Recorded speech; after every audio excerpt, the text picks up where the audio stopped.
जज के एक फैसले से मचा हड़कंप, नफरती चुनटुओं की आई शामत। जब कोई व्यक्ति कानून अपने हाथ में ले लेता है, तब भीड़ खुद ही जज, जूरी और जल्लाद बनने लगती है। तब सिर्फ एक इंसान की जान नहीं जाती, बल्कि कानून के राज को भी चुनौती सीधा दी जाती है।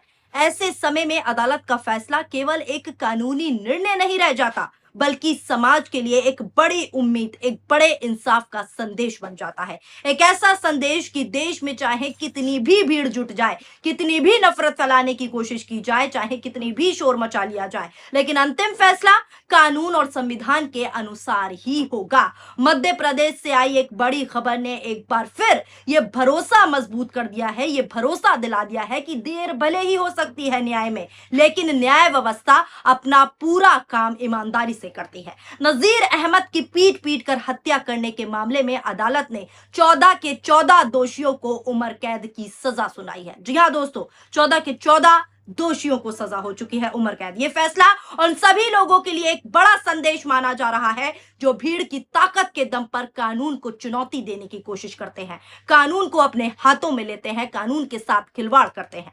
सोशल मीडिया पर भी इस फैसले की चर्चा तेजी से हो रही है। कई लोग कह रहे हैं कि देश को ऐसे ही जजों, ऐसे ही निष्पक्ष पुलिस प्रशासन और ऐसे ही मजबूत न्याय व्यवस्था की जरूरत है, जो गलत को गलत कहने का साहस रखे और सही को सही, जो किसी व्यक्ति की पहचान देखकर नहीं, बल्कि सबूत और कानून देखकर सीधा फैसला करे। और यहां पर भी कुछ ऐसा ही हुआ है। और अगर अपराधी ये समझने लगे कि भीड़ बनाकर किसी को निशाना बनाया जा सकता है, कानून को अपने हाथ में लिया जा सकता है, किसी की भी जान ली जा सकती है और फिर आसानी से बचकर निकला जा सकता है, तो ये पूरे समाज के लिए आगे भविष्य में खतरनाक स्थिति पैदा कर सकता है। इसीलिए आज का जो फैसला आया है वो बहुत बड़ा माना जा रहा है। इसलिए ऐसे मामलों में आने वाले सख्त फैसले केवल एक केस का फैसला नहीं होता, बल्कि भविष्य में होने वाले अपराधों के खिलाफ खुली चेतावनी होती है। और अब आपको पूरा मामला क्या है विस्तार से बता देती हूँ। नमस्कार, आदाब, सत श्री अकाल। आप देख रहे हैं पीआरबी। सबसे पहले ये ट्वीट देखिए। मध्य प्रदेश में नजीर अहमद की पीट पीट कर हत्या करने के मामले में 14 हत्यारों को उम्र कैद की सजा सुनाई गई। इन सभी को सजा सुनाई गई है। इनके नाम भी मैं आपको बता देती हूँ, जिनके नाम है दीपक उर्फ बाबा कावेट, अज्जू उर्फ अजय राठौर, प्रकाश कौशाल, पवन बाथव, उमर उर्फ भोला, कन्हैया बाथव, अनुज उर्फ बल्लू रघुवंशी, संजू उर्फ राजेंद्र कौशल, आकाश उर्फ पंचोली बाथव, गौरव यादव, आकाश सारठे, चेतन मराठा, देवेंद्र उर्फ छोटू कोरी, संदीप उर्फ राजा कौशाल। ये सभी वो 14 नाम हैं। ये सभी वो लोग हैं, वो दोषी हैं जिनको उम्र कैद की सजा सुना दी गई है। इन आतंकियों ने साल 2022 में नजीर अहमद की पीट पीट कर हत्या कर दी थी। गैर कानूनी हथियारों से लैस इन्होंने एक आतंकी भीड़ बनाई और दंगा कराने की कोशिश की।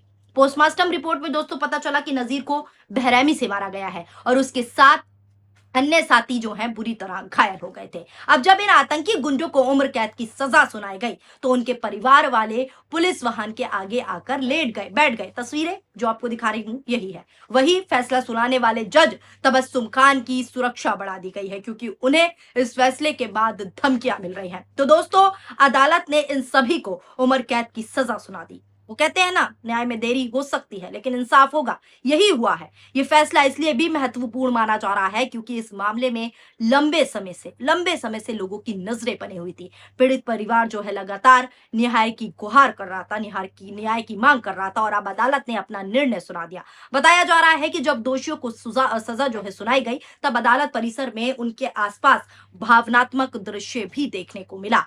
कुछ दोषियों के परिजनों ने विरोध जताया और रोकने की कोशिश की कि उम्र कैद ना हो और पुलिस वाहन के सामने आकर बैठने या लेटने की कोशिश की गई। लेकिन इन सब के बावजूद भी, इस सब के बाद भी न्यायिक प्रक्रिया अपने रास्ते पर आगे बढ़ी और सजा में कोई कमी नहीं की और अदालत के आदेश में कोई बदलाव नहीं किया गया। इन 14 के 14 दोषियों को कड़ा फैसला लेते हुए, बड़ा फैसला लेते हुए उम्र कैद की सजा जो है दे दी गई और साफ तौर पर यह संदेश दे दिया गया कि अगर आप भीड़ के जरिए लोगों की हत्या करेंगे, लोगों की जान लेंगे, तो आप बच नहीं सकते। अब इस फैसले के बाद सोशल मीडिया पर भी तमाम तरह की प्रतिक्रियाओं की बाढ़ आ गई। ये ट्वीट देखिए क्या कुछ लोग कह रहे हैं, जिसमें लिखा है कि माननीय न्यायालय का फैसला स्वागत योग्य है। कानून सबके लिए बराबर है। कानून में जाति धर्म पर फैसला नहीं होता है। यानी इस फैसले की सराहना सभी लोग कर रहे हैं। एक और ट्वीट देखिए, इसमें क्या कुछ लिखा है वो भी जान लीजिए। जज साहिबा को सलाम, ऐसे लोगों ने जो किया उसके बाद उम्र कैद भी कम लगती है। नफरत के नाम पर किसी की जिंदगी बर्बाद करने वालों के लिए कानून की सबसे सख्त सजा फांसी होनी चाहिए। यानी साफ तौर पर लोग कह रहे हैं कि जो जज साहिबा ने फैसला लिया है वो एकदम सही और सटीक फैसला, और इसको सलाम करते हैं। इस तरह के तमाम ट्वीट आ रहे हैं और लोग साफ तौर पर कह रहे हैं कि न्याय केवल होना ही नहीं चाहिए बल्कि होता हुआ दिखना भी चाहिए, जो अब इस मामले में भी दिख रहा है। और जब अदालतें निष्पक्षता के साथ फैसला सुनाती हैं, न्याय करती हैं, तो आम लोगों का भरोसा जो है लोकतांत्रिक संस्थाओं पर और मजबूत हो जाता है और भरोसा जो है टिक जाता है। यही वजह है कि इस फैसले को कई लोग एक महत्वपूर्ण निर्णायक निर्णय के रूप में साफ तौर पर देख रहे हैं। उनका साफ कहना है, कुछ लोगों का साफ कहना है कि ऐसे मामलों में जब अदालतें सख्त रुख जो है अपनाती हैं, तो समाज को स्पष्ट और साफ संदेश जाता है कि हिंसा और कानून हाथ में लेने वालों के लिए कोई जगह नहीं है। इस पूरे मामले ने एक बार फिर ये दिखाया, फिर ये बताया, फिर ये साफ कर दिया कि न्याय में समय लग सकता है, लेकिन न्याय व्यवस्था काम करती है। पीड़ित परिवारों को इंसाफ मिलाना दोस्तों आसान नहीं होता मिलना, लेकिन जब अदालतें तथ्य और साक्ष्यों के आधार पर निर्णय सुनाती हैं, इंसाफ करती हैं, तो लोकतंत्र मजबूत होता है, जैसे कि यहां पर हुआ।